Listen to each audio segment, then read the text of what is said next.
Hey guys, Alex from 7th Hour Films back again with Black Clover. Last time around we had End of the Battle, End of Despair. Where we defeated Veto and, well, killed him once and for all.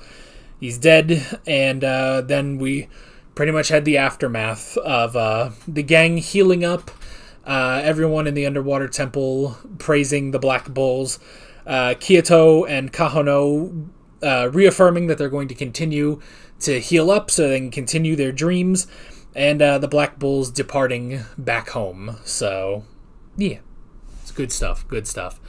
And now we are moving on. We are moving on to, presumably, the next season, the next arc. We got stuff to do, man.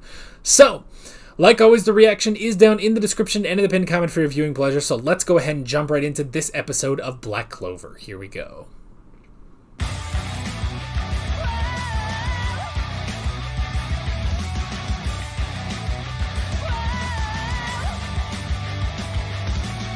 You know, I wonder if Asta can go quickly, get healed up by Mimosa, and then get into the fight. I don't know. I mean, good grief, his arms are still friggin' broken, man. The super fun anime Black Clover. Hell yeah. This is still peak. I'm glad we brought back the Diamond Kingdom, you know? You know, it's something where it's like, I don't know how else to describe this except make it like, call it like the Full Metal Alchemist effect, but like, I like that there are other villains in this show, you know? And you guys have kind of said that, you know, we're not going to be focusing on the Midnight Sun forever, probably a while, but like, this is just like the first story or something, maybe, I don't even know. Or, you know, this is just a group of villains, you know? We will have other villains. So, but yeah, we've got, you know, there's another squad. I think they said it's the Silver Squad, the Silver whatever's. I assume that's the Silvas specifically. Silver Eagles, that was it. That they're dealing with the Spade Kingdom. Meanwhile, you know, we're dealing with the Diamond Kingdom.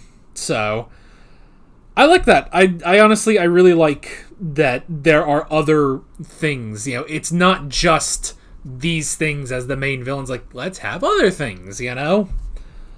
That was actually, like, one thing I really liked in My Hero Academia, where it's like, you know, we've been dealing with the League of Villains and stuff like that, and now here's, you know, the Shie Hisaikai, you know? Which kind of tied in, but not really. It was kind of its own thing, you know? So I like that. I honestly like having multiple groups of villains to go fight. It lets, you know, it keeps things fresh, you know? Because now, after this really, really long arc of fighting Veto and the Midnight Sun and stuff like that, it's like, alright, now let's take a quick break. Remember the Diamond Kingdom? Now, granted, most of these characters are all new characters, you know, the 3 of the 8 shining generals of the Diamond Kingdom, but Lotus was there. Lotus of the Abyss, and I really like Lotus, so I thought he was a really interesting character, so I'm glad to see him back, so yeah, but Golden Dawn is dealing with the Diamond Kingdom, and, okay, yeah, Yuno is incredibly strong. The Golden Dawn, all of Golden Dawn probably could have defeated Veto pretty easily. Yuno by himself probably could have done a lot of damage, you know? He's really powerful even without Bell, you know? I also like that Bell has more of a personality now, which is interesting. I mean, we really just haven't seen... it'd be interesting if we got, like, an episode of, like... Here's what Yuno has been doing since, you know, we last saw him, because we haven't seen him in a while, you know? Like, we've seen little bits and pieces of him since acquiring Bell, but that was a while ago now, so...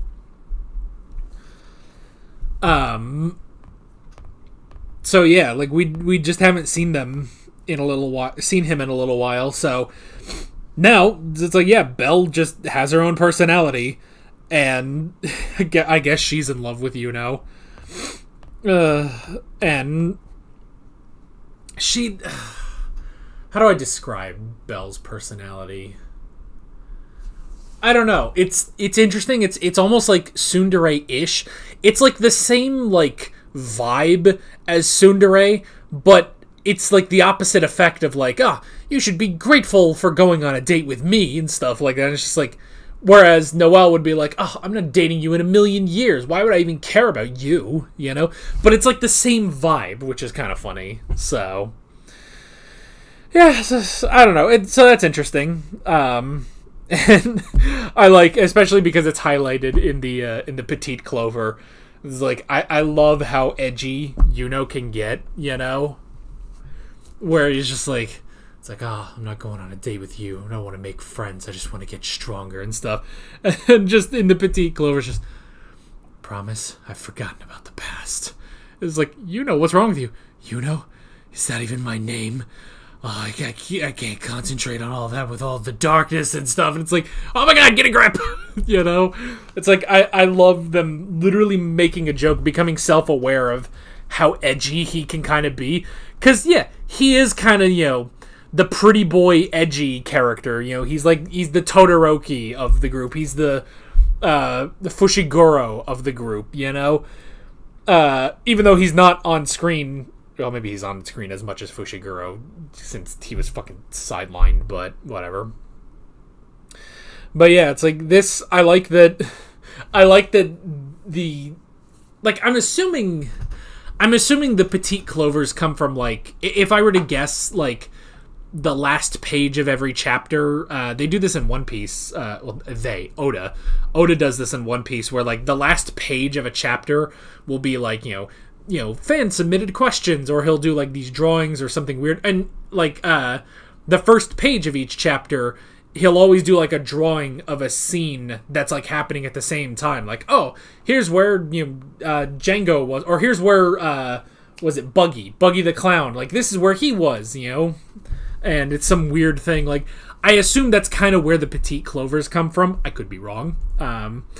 Considering they keep, you know, 51 episodes in, we're still doing Petite Clovers, which is just amazing, because it does very much remind me of the Juju Strolls in Jujutsu Kaisen, but those were pretty much dropped after the first season, which was sad. So yeah, it's like, I like that they're still going with that on this show, and the fact that at the very least the show is kind of self-aware with that, where it's like, yeah, he does kind of fit into the, you know, the archetype of the pretty boy edgelord. And they kind of play around with that, you know? I mean, it's kind of like you guys say, of like, a lot of these characters do kind of fit into these archetypes, just like they're almost made to be that archetype. You know, Noelle is the tsundere, Asta is the goofy hero, you know? So, and now with Yuno, he is pretty boy edgelord. So, I like that the show is basically self-aware of that, you know? It's aware that is silly. And it's like, you know, we're going to make a joke about it. It's like, oh, he's getting so edgy and trying to look so cool that he's literally losing himself in it. And Asta has to be like, step out of it. What are you doing? You know? And then they're just like, all right, that's that. You know? So it's just like, I like that. I really do like, I really do like that the show is kind of self-aware, you know? It's not drowning in itself. It does not insist upon itself. And some other shonen anime I've watched insist upon themselves, you know? So, so that's nice to see with this, that this show does not insist upon itself. It's like, hey, we're telling a story, but we're also trying to have a good time, you know?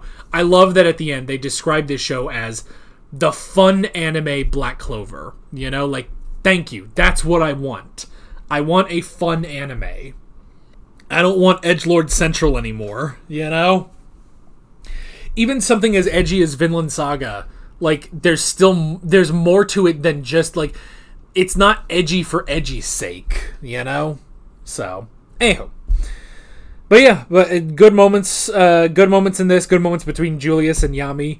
I like that, you know, it's like, Julius got questioned when it's like, you made a foreigner, you know, a magic knight, you know? So he did that when he was a captain, and then when he became the Wizard King, he made Yami captain of the Black Bulls, which is interesting. But he put his faith in Yami, and Yami delivers, you know? He proved him right, and his squad proves him right too, you know? The Black Bulls are a direct result of Julius, and that is actually a very good thing. I fucking love Julius. He's so great. He's so friggin' great, man. It's amazing because of, you know, his position as the Wizard King, but it's just like, what a great character, you know. He's wholesome. He doesn't really have like this dark backstory or anything, or like this dark secret about him, at least so far. Like, he's a legitimate good guy. There's a reason he's the Wizard King, you know?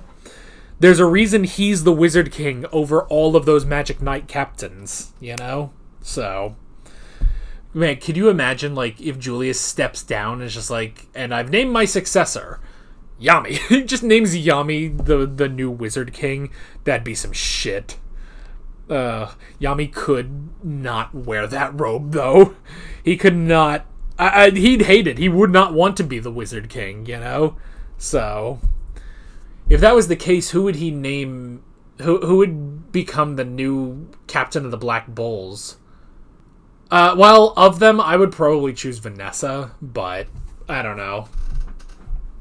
Now, that's only because of, you know, watching the last arc, that it's like, you know, Vanessa is very competent, actually, when she's not drunk. So, yeah, honestly, Vanessa would be a really good pick for captain of the Black Bulls. So, I don't know. Well, hopefully we never have to figure that out, because I don't want Julius to, like, die or anything, you know? Though, it would be interesting if, like, at a point the Wizard King just retires, you know? Like, maybe it's not a position you hold till death, it's just a position until you retire. If that's the case, I also hope we see former Wizard Kings. Like, that would be really good. So, oh, can you hear the scratchiness of my voice? Uh-oh. That's never good, but oh well. But yeah, good episode, and I'm curious to see where we're going next with the invasion of the Diamond Kingdom. So yeah, that is basically it. With all of that being said, I'm Alex from 7th Hour Films, and I will see you guys next time. Take care. Alright guys, thanks for watching this video. There's a bunch of links on screen if you want to go click around any of those. There's a playlist with all of my Black Clover reactions, as well as another video you can go click on if you want. There's also a subscribe button and a Patreon button on screen, as well as other links in the description if you want to go check out any of those. See you guys later.